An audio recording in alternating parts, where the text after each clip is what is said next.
একদিকে পুলিশ আর একদিকে আইপ্যাক, এরা দুজন মিলে পশ্চিমবঙ্গের তৃণমূলকে বাঁচিয়ে রেখেছে। বিজেপির সঙ্গে লাইন মারতেও যাচ্ছে অনেকে। আপনাদেরকে বলে রাখি, এখানে যারা যারা হারবে তারা এখন থেকে বিজেপির সঙ্গে লাইন মারতে লেগে গেছে। ওদের পয়সা প্রচুর, আমাদের তো পয়সা নেই অত, কী করবো ভাই। কাজের সময় কাজই, কাজ তুলে পাজি ফুটে যায়। এবার ভোটের আগে যেটুকু মাল কামানো কামিয়ে নাও, এইটাই গল্প। ভোটটা শেষ হয়ে গেলে তারপরে চাওয়াচাবির বাজার থাকবে কি থাকবে না সে সম্পর্কে সন্দিহান তৃণমূলের লোকেরা। পুলিশের অবজারভার এমন ব্যবহার করছে মনে হচ্ছে কোনো সরকারি দলের বা কোনো একটা বিশেষ দলের তারা নেতা হয়ে এসছে। আমি কোনো অসুবিধা হচ্ছে না, অবসর আর কোথায়, প্রতিদিন কিছু না কিছু কাজ করছে।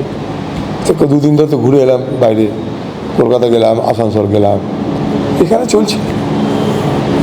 যেমনকার কাজ তেমনই, আমার তো নতুন কিছু নাই। সেই পাটে বিষয়ে প্রতিদিনই আসি, আজও এসেছি, ভোটের দিনেও এসেছি, আজকেও এসেছি। তৃণমূলে বিশেষ করে মুর্শিদাবাদ জেলায় দেখা যায় তৃণমূলের অধিকাংশ নেতা নেত্রীরা তারা অলরেডি ভ্যাকসিন কাটাতে, কেউ গোয়া, কেউ ওদের পয়সা প্রচুর, আমাদের তো পয়সা নেই অত, কী করবো ভাই। ভ্যাকেশন কাটাতে এখন বিজেপির সঙ্গে লাইন মারতেও যাচ্ছে অনেকে। আপনাদেরকে বলে রাখি, এখানে যারা যারা হারবে তারা এখন থেকে বিজেপির সঙ্গে লাইন মারতে লেগে গেছে। এই বিজেপির হাত পা ধরে যদি আগামী দিনে টিকে থাকা যায়। বহরমপুর কেন্দ্রিক যত তৃণমূলের নেতা তারা সব বিজেপিমুখী হওয়ার সিদ্ধান্ত নিয়ে নিয়েছে। পৌরসভায় আলোচনা হয়ে গেছে, মালকড়ি কামাতে থাকলে মালকড়ি কামানোর ব্যবস্থাকে পার্মানেন্ট করতে গেলে তৃণমূল করে আর লাভ নেবে, চলো বিজেপিতে চলো। শিবির পরিবর্তনের সব পরিকল্পনা চলছে। তো ভ্যাকেশনে যাবে না তো কী করবে?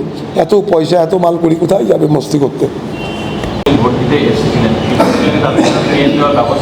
কিছু জায়গায় রাজ্য থেকে হাওড়াগামী বিভিন্ন ট্রেনের ব্যবস্থা করেছে, ফেরার ট্রেনের সেভাবে কোনো ব্যবস্থা করে ভোট হয়ে যাওয়ার কি, এতে তাই হয়। এখানটায় কাজের সময় কাজই, কাজ তুলে পাজি ফুটে যায়। এবার আপনার হাত জগন্নাথ করে তাড়িয়ে দিচ্ছে।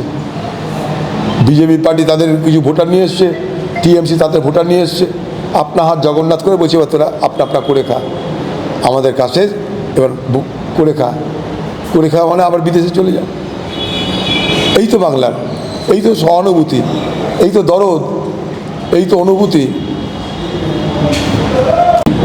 বলেছেন যে এবছর ভোটের হার বেশি হবে, আশাবাদী যে হাইরাইজ বিল্ডিংয়ের যেহেতু ভোটের হাতে বেশি হচ্ছে, আশাবাদীর কিছু নেই।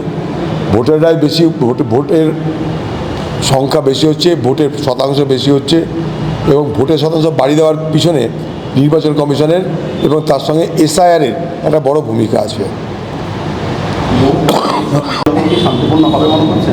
আশঙ্কা মানে আশা তো করেছিলাম, আশার পাশাপাশি আশঙ্কাও থাকছে।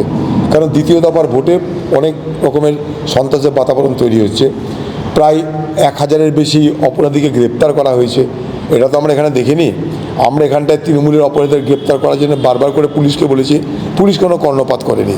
হঠাৎ করে দ্বিতীয় দফার ভোটে পুলিশ মানে নির্বাচন কমিশন বলছে 1000-এর বেশি অপরাধীকে গ্রেপ্তার করা হয়েছে। অবাক লাগছে আমার কাছে। হয়তো তারা বিশেষভাবে দ্বিতীয় দফার ভোটে বেশি নজর দিতে শুরু করেছে। ভোটের আগে যেটুকু মাল কামানো কামিয়ে নাও, এইটাই গল্প। ভোটটা শেষ হয়ে গেলে তারপরে চাওয়াচাবির বাজার থাকবে কি থাকবে না সে সম্পর্কে সন্দিহান তৃণমূলের লোকেরা। খানের বিরুদ্ধে ভোটারদের হুমকি দেওয়ার অভিযোগে বিশেষ পুলিশ অবজারভার অজয় পাল শর্মা, ভোটের সময় বেচান হলে বদলাতে হবে জাহাঙ্গীরকে। ভাইরাল ভিডিও গোলগোল চর্চায় অজয় পাল শর্মা, যে উত্তরপ্রদেশ থেকে বিশেষ অবজারভার হয়েছে। এগুলো তো একটা পুলিশের অবজারভারের দায়িত্ব নয়। পুলিশের অবজারভার এমন ব্যবহার করছে মনে হচ্ছে কোনো সরকারি দলের বা কোনো একটা বিশেষ দলের তারা নেতা হয়ে এসছে। এগুলো আমরা বাংলায় দেখতে অভ্যস্ত। বাংলায় পুলিশ, পুলিশের অফিসার তারা তো তৃণমূল পার্টিটাই করে, তৃণমূল পার্টিটাকে বাঁচিয়ে রেখেছে বাংলা জুড়ে পুলিশ। একদিকে পুলিশ আর একদিকে আইপ্যাক, এরা দুজন মিলে পশ্চিমবঙ্গের তৃণমূলকে বাঁচিয়ে রেখেছে। তার সঙ্গে মমতা ব্যানার্জির নাটক, মমতা ব্যানার্জির সততার নামাবলী গায়ে দিয়ে তার যে নাটক, সেগুলো কম্বিনেশনে তৃণমূল পার্টি বেঁচে আছে। কিন্তু এখন বিজেপি ও তৃণমূলের সঙ্গে পাল্টা প্রতিযোগিতায় নেমে তারাও বাইরে থেকে তাদের যারা আজ্ঞাবহ পুলিশ অফিসার তাদেরকে নিয়ে এসে ধমকি চমকি দেবে। এটা বাংলার মানুষের কাছে কখনোই গ্রহণীয় হবে না।